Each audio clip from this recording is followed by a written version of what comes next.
Maintenant que tous les ministres sont en poste, le gouvernement doit lancer les grands projets prévus dans l'accord du 3 avril 2024. Parmi les priorités après la sécurité se posent les questions des élections et du référendum constitutionnel. Pourront-ils traiter ces enjeux en moins de 2 ans?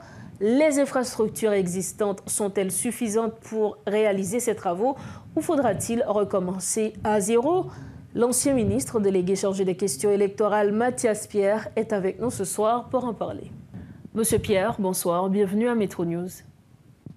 Bonsoir et je profite pour saluer tous les auditeurs et auditrices de Métro News. Nous savons que ce nouveau gouvernement aura travaillé sur plusieurs grands chantiers, notamment la réforme constitutionnelle et l'organisation des élections. Vous qui étiez ancien ministre chargé des questions électorales, quelle devrait être la prochaine étape qui va mener à l'aboutissement de ce processus? Est-ce d'abord la formation du Conseil électoral provisoire ou la réforme constitutionnelle? Bon, et en fait, j'ai toujours prôné qu'il y ait un processus où des actions sont menées en parallèle si on veut effectivement arriver aux élections et comme nous le savons dans les 16 mois à venir pour la transmission du pouvoir à des élus légitimes. Et aujourd'hui, je crois qu'il y a une priorité nationale. Mais avant d'arriver à la priorité nationale, allons regarder la question spécifique de la réforme constitutionnelle. La réforme constitutionnelle elle doit précéder les élections. Pourquoi? Parce qu'il faut qu'on ait des élections sur une nouvelle constitution. Ce serait extrêmement difficile aujourd'hui d'avoir des élections en Haïti et vu les conflits qu'on a connus dans le temps, particulièrement avec le président Jovenel, il serait important qu'on ait une réforme constitutionnelle. Et je pense que le texte qui a été soumis par la commission qui a été créée a été à un certain moment transféré au pouvoir précédent. Et je pense que ce texte est un bon texte. Et ce qu'il fallait, c'est de mettre en place une commission de réévaluation et certainement, et à cette commission de transmettre ce texte à qui?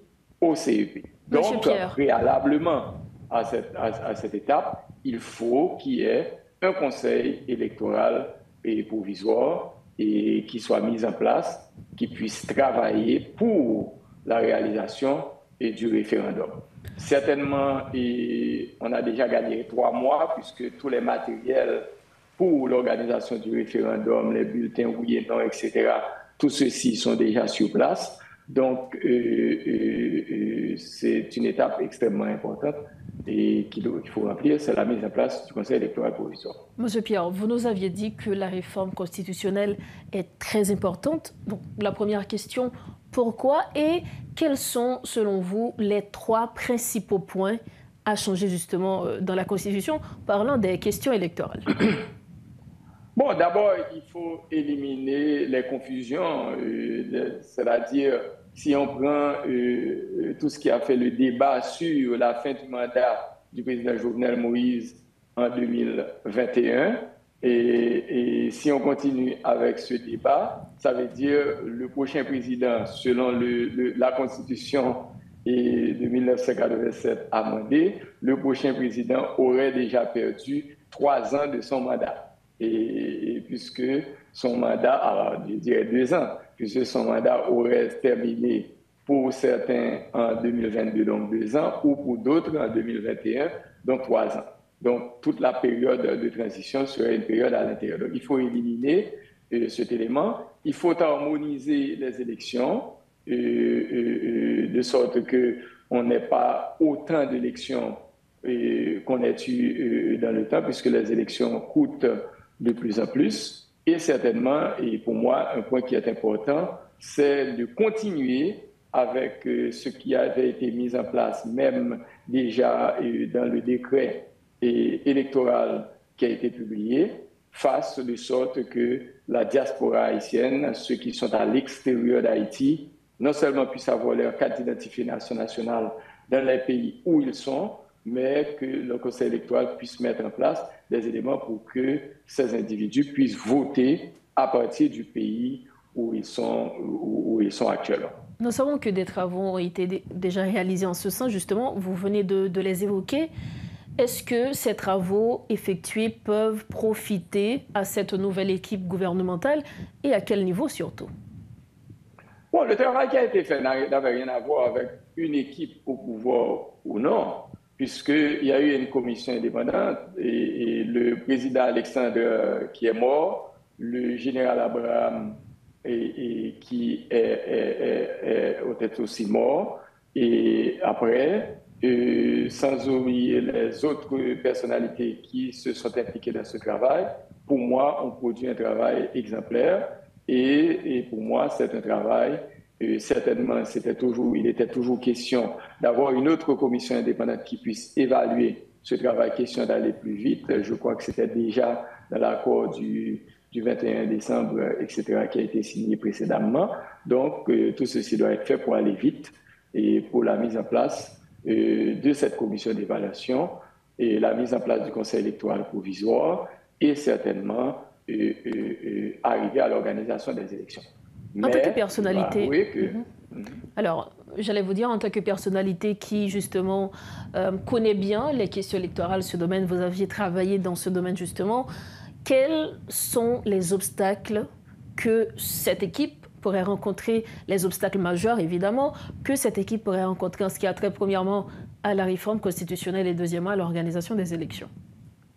Bon, je pense que l'élément fondamental, pourquoi? Parce que je l'ai toujours dit et dans cette émission que le pouvoir précédent avait utilisé un discours, une stratégie que je l'ai appelée, il n'y a pas de sécurité, pas d'élection. Vous faites référence au gouvernement d'Ariel Henry. Voilà. Et rien n'a été fait pour la mise en place d'un environnement sécuritaire pour l'organisation des élections. Aujourd'hui encore, si on regarde ce qui se passe pratiquement depuis le 25 février, l'ancien Premier ministre n'est plus, et il y a eu un conseil présidentiel, on regarde tout, mais on ne voit pas de manière concrète qu'est-ce qui est fait, quelles sont les décisions qui ont été prises pour se différencier du pouvoir précédent par la mise en place, par la priorisation de la question sécuritaire. Puisque on ne peut pas réellement avoir des élections s'il n'y a pas de sécurité. Donc aujourd'hui, tout le monde se dit, OK, nous sommes d'accord, qu'on s'attend à ce qu'il y ait une mission internationale pour la mise en place d'un environnement sécuritaire. Ce n'est pas très évident que les Kenyans vont venir en Haïti. Par contre, il y a un ensemble d'étapes d'actes qui ont été posés. Par exemple, la mise en place d'une base au niveau de l'aéroport par le gouvernement américain pour faciliter le transport aérien, mais en plus, 70 millions de dollars qui ont été décaissés par le gouvernement américain pour aider au renforcement de la police et éventuellement des forces armées d'Haïti. Et il y a eu le Canada qui éventuellement avait mis 100 millions de dollars à la disposition d'Haïti pour les questions de sécurité. Je crois que 40 millions ou 42 millions ont été déjà dépensés. Mais je pense que le gouvernement doit travailler sur la mise en place d'un plan B, ce que j'appelle un plan national pour adresser la question de sécurité. Par exemple, je prends ceci comme exemple. Il y a une base qui a été mise en place. Il y a déjà une base militaire au niveau de l'aéroport. Il y a des infrastructures de la police nationale. Pourquoi ne pas négocier avec la communauté internationale? Quand vous dites négocier, en quel sens? Quand vous dites négocier, en quel sens? Est-ce que c'est se mettre d'accord sur le fait que la mission ne viendra pas et on va utiliser nos forces légales, notamment la PNH et les forces armées d'Haïti, pour assurer la sécurité, pour justement aboutir à l'organisation des élections? Je pense d'un plan B, qui serait d'utiliser cette base pour parce que récemment, il y a eu des militaires canadiens qui ont été à la Jamaïque pour former des Jamaïcains pour venir nous aider. Pourquoi ne pas envoyer ces militaires étrangers canadiens ou américains en Haïti en utilisant cette base pour pouvoir former les militaires et les policiers haïtiens, ensuite les équiper de sorte à ce que